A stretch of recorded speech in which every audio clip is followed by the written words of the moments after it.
दोस्तों स्वागत करते हैं आप लोगों के आपके अपने चैनल सानो स्टडी 1998 पे। दोस्तों अगर आप इस चैनल पे नए हैं तो मेरे चैनल को जरूर सब्सक्राइब करें। चलिए वीडियो को स्टार्ट करते हैं। आज हम बात करने वाले हैं एसएससी जेईई 2021 के बारे में, रिजल्ट डेट के बारे में बात करेंगे, एक्सपेक्टेड कटअप के बारे में बात करेंगे और टोटल वैकेंसीज कितनी है दोस्तों उसके बारे में मैं बात करने वाला हूँ। मैं आप लोगों के लिए पोस्ट वाइज वैकेंसीज बात करूँगा जो कि कोई भी लोगों ने पोस्ट वाइज वैकेंसीज के बारे में नहीं बताया है।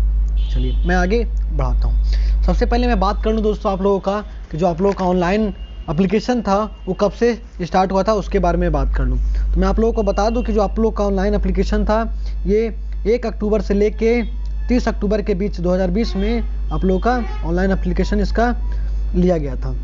एग्ज़ाम डेट के बारे में बात करें दोस्तों तो इसका जो एग्ज़ाम डेट है वो 22 से 24 मार्च के बीच आपका एग्ज़ाम डेट हुआ था। 22-24 मार्च को आप लोगों का एग्ज़ाम डेट हो चुका है आप लोगों का एग्ज़ाम। अब बात करें रिजल्ट डेट के बारे में तो दोस्तों रिजल्ट आप लोगों का मैं बता दूं कि जो रिजल्ट है ये आप लोगों का अप्रैल लास्ट तक आप लोगों का रिजल्ट आ जाएगा। अप्रैल मंथ में आप लोगों का रिजल्ट आ जाएगा। आंसर के आने के बाद रिजल्ट जारी कर दिया जाएगा। अब बात कर लें अगर टोटल वैकेंसीज़ के बारे में तो मैं जूम कर करके एक एक वैकेंसी बता दूँ क्योंकि ये वैकेंसीज़ गौर से देखिएगा आप लोगों को, क्योंकि इस वैकेंसी से आप लोगों को अंदाज़ा हो जाएगा कि कटअप कितनी रहने वाली है। क्योंकि कुछ फैक्ट हैं जो काम करते हैं दोस्तों कटअप बढ़ाने और कम करने में। सबसे पहले तो टोटल कितने लोग अपीयर हुए थे, टोटल कितने वैकेंसीज़ हैं, उसके बाद क्वेश्चन का लेवल कैसा था, ये सब चीज़ें फैक्टर होती है किसी के भी एग्ज़ाम में कटअप कम बेशी करने के लिए। दोस्तों सबसे पहले अगर हम बात कर लें आप लोगों को सामने मैं दिखा दूँ यहाँ पे कि जो junior English junior engineer electrical and mechanical border road organisation and from male candidate के लिए है, जो केवल मेल कैंडिडेट इसके लिए थे जूनियर इंजीनियर में। उसमें रिजर्व कैटेगरी के लिए 32 सीटें, ईडब्ल्यूएस के लिए 8 सीटें, ओबीसी के लिए 22 सीटें, एससी के लिए 6 सीटें, एसटी के लिए 12 सीटें बड़े हैं दोस्तों। टोटल 80 वैकेंसीज है।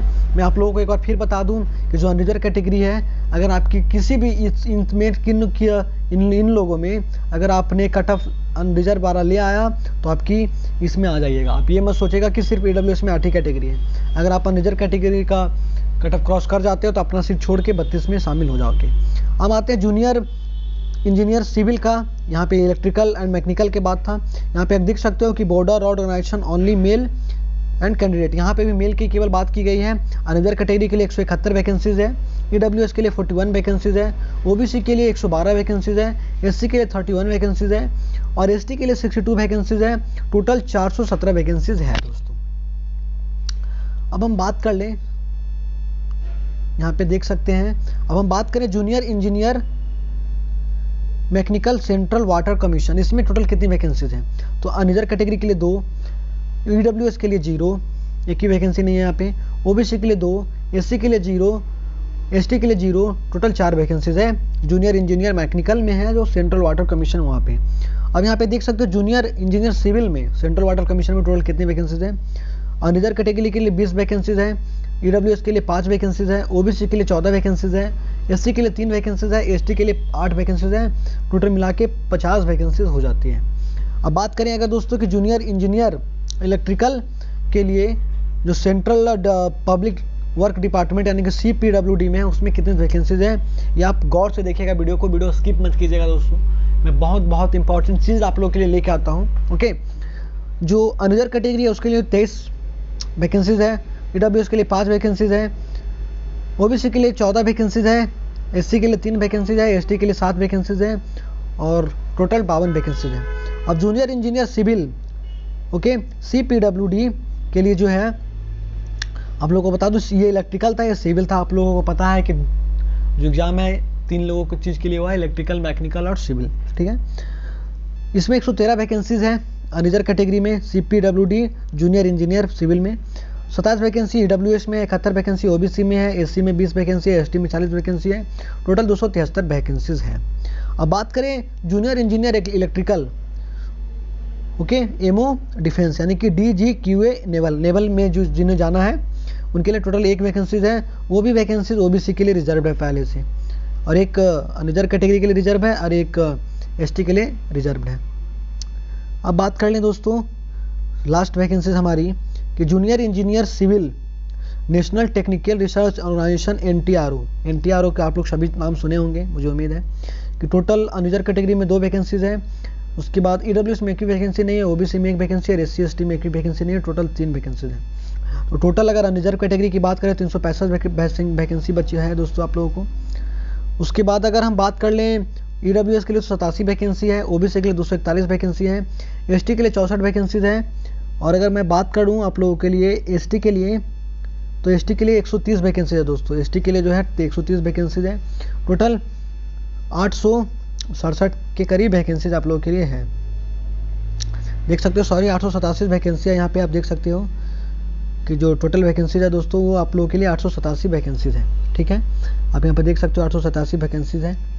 अब मैं एक चीज़ और मैं आप लोगों को बता दूँ वैकेंसी से रिलेटेड, एक चीज़ जो बहुत महत्वपूर्ण चीज़ें हैं कि ये जो वैकेंसीज है वो टेंटेटिव है दोस्तों। अभी इसमें वैकेंसीज में बढ़ कम सकती है, लेकिन ज़्यादा उम्मीद है कि बढ़ेगी। एसएससी ने खुद बोला हुआ है कि ये टेंटेटिव वैकेंसीज है। ठीक है, मैं बात कर लूँ अब लेवल ऑफ क्वेश्चन का। तो जिन लोगों ने एग्ज़ाम दिया है उन लोगों को पता होगा कि जो इसका लेवल था इस बार का वो मॉडरेट लेवल था। ना क्वेश्चन हार्ड था ना ज़्यादा इजी था, मॉडरेट लेवल था, जो कि अच्छा संकेत है दोस्तों। मॉडरेट लेवल होनी चाहिए एग्जाम में। अब बात कर ले हम सबसे पहले कि जनरल इंटेलिजेंस और रीजनिंग पेपर के मैं बात कर लूँ पैटर्न के बारे में, जैसे आप लोगों की कुछ अंदाजा हो जाएगी कटअप के बारे में। जनरल इंटेलिजेंस के लिए 50 क्वेश्चन था, जनरल अवेयरनेस के लिए 50 नंबर थे, और general engineering paper and electrical part A में 2 पेपर था, सिविल एंड स्ट्रक्चरल के लिए। और आप लोगों को पता है कि सिविल का हुआ था एग्जाम और स्ट्रक्चरल और इलेक्ट्रिकल एंड मैकेनिकल दोनों का अलग अलग पेपर हुआ था। तो पार्ट ए जनरल इंग्लिश जो सिविल स्ट्रक्चर के लिए थे वो 100 नंबर की थी, और पार्ट बी जिन्होंने इलेक्ट्रिकल या मैकेनिकल लेके रखा था तो उनके लिए जनरल इंजीनियरिंग का 100 नंबर का हुआ था। सब तीनों का अलग अलग हुआ था 2 ओवर का एग्जाम था। ठीक है, अब अगर प्रीवियस ईयर कटअप के बारे में हम कुछ चीज़ें देख लें दोस्तों, मैं आप लोगों को प्रीवियस ईयर कटअप के मैं दिखा देता हूँ। ओके, मैं प्रीवियस ईयर कटअप में बता देता हूँ दोस्तों। यहाँ पे प्रीवियस ईयर कटअप लगी हुई नहीं है स्लाइड। ओके, क्योंकि प्रीवियस ईयर जो कटअप थी रिजर्व कैटेगरी के लिए 128 नंबर गई हुई थी। प्रीवियस ईयर की कटअप जो थी वो पिछले साल 128 गई हुई थी। ओके, मैं लेके आ गया हूँ slide, sorry for inconvenient. Unreserve category के जो वैकेंसीज थी 127.40 गया था, मैंने बताया था 128 गई थी कटअप। ओबीसी के लिए 122 गई हुई थी, ईडब्ल्यूएस के लिए 118.99 गया हुआ था, और एससी की बात करें तो 107.61 गया हुआ था। अब बात करें दोस्तों अगर एसटी के बारे में, तो जो इस बार की एसटी की वैकेंसीज थी उस टाइम की, उस हिसाब से उसकी जो कटअप थी 107.01 गया हुआ था। अब बात करें इलेक्ट्रिकल और मैकेनिकल के लिए, तो जनरल के लिए 157.47 गया हुआ था, ओबीसी के लिए 153.26 गया हुआ था, ईडब्ल्यूएस के लिए 151.04 गया हुआ था, एससी के लिए 140.59 गया हुआ था। और अगर हम बात करें एसटी के लिए, तो एसटी का जो 135.88 गया हुआ था, ओएचपीडब्ल्यूडी के लिए 127.29 गया हुआ था, एचएचपीडब्ल्यूडी के लिए 92.49 गया हुआ था। ओके, अब मैं बात करूँ इस साल की कटअप कितनी जाने वाली है, तो मैं दोनों की आप लोगों का कटअप बताने वाला हूँ, सिविल के लिए भी और इलेक्ट्रिकल और मैकेनिकल के लिए भी। सिविल का जो दोस्तों इस बार कटअप है वो 128 जाएगा। बहुत लोग बोल रहे हैं सर इतना कम कटअप नहीं जाने वाला, मैं आप लोगों को बता दूं कितना कम ही कटअप जाएगी। ओके, और बात करें अगर इलेक्ट्रिकल और मैकेनिकल की दोस्तों, तो इस बार की जो कटअप है वो 148 से लेके 152 के बीच रहने वाली है इलेक्ट्रिकल और मैकेनिकल की कटअप।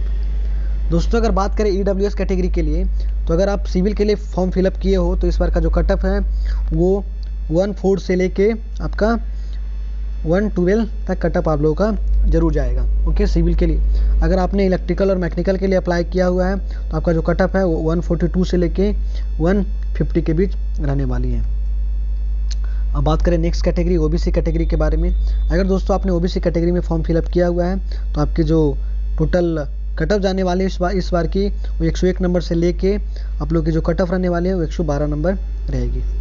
ओके, चलिए मैं बात कर लूँ अगर एससी के बारे में, सॉरी अगर इससे मैं बात करूँ इलेक्ट्रिकल और मैकेनिकल के बारे में दोस्तों, तो इस बार की जो कटअप रहने वाली है वो 140 से लेके 148 के बीच रहेगी। ओके, अब मैं बात करता हूँ एससी के बारे में। अगर आप एससी कैंडिडेट हो तो आपके लिए जो कटअप है इस बार का वो 95 से लेके 99 के बीच रहने वाला है सिविल के लिए। अगर आपने इलेक्ट्रिकल और मैकेनिकल फिलअप किया है तो आपका जो कटअप है वो 130 से लेके 135 के बीच रहने वाला है दोस्तों। ये मैं आप लोगों को शेप स्कोर बता रहा हूँ। ठीक है, मैं बात करता हूँ अगर एसटी के बारे में, तो अगर आपने एसटी का फॉर्म फिलअप किया हुआ इस बार का तो आपका जो कटअप है वो दोस्तों 98 नंबर से लेके सिविल के लिए मैं बता दूं आपका 102 नंबर के बीच रहने वाली है सिविल के लिए। अगर आप इलेक्ट्रिकल और मैकेनिकल के लिए फॉर्म फिलअप किए हो तो इस बार का जो कट ऑफ है आप लोगों का वो 125 से लेके 132 के बीच रहेगी। दोस्तों मुझे उम्मीद है कि आप लोगों को वीडियो समझ में आ गई होगी। तो थैंक यू सो मच। मेरे चैनल को सब्सक्राइब करें। इस चैनल सब्सक्राइब करने से आप लोगों को इस चैनल पे एग्जाम एनालिसिस करवाया जाता है। कटअप के बारे में बात करते हैं, रिजल्ट डेट के बारे में बात करते हैं, टोटल कितनी वैकेंसीज है उसके बारे में बात करते हैं, फॉर्म फिलिंग में क्या क्या डॉक्यूमेंट रिक्वायरमेंट्स है उसके बारे में मैं बात करता हूँ। और फ्री बैचर में बहुत जल्द आने वाला हूँ चैनल पर आप लोगों के लिए। तो थैंक यू सो मच दोस्तों। मेरे चैनल को सब्सक्राइब करें। Thank you.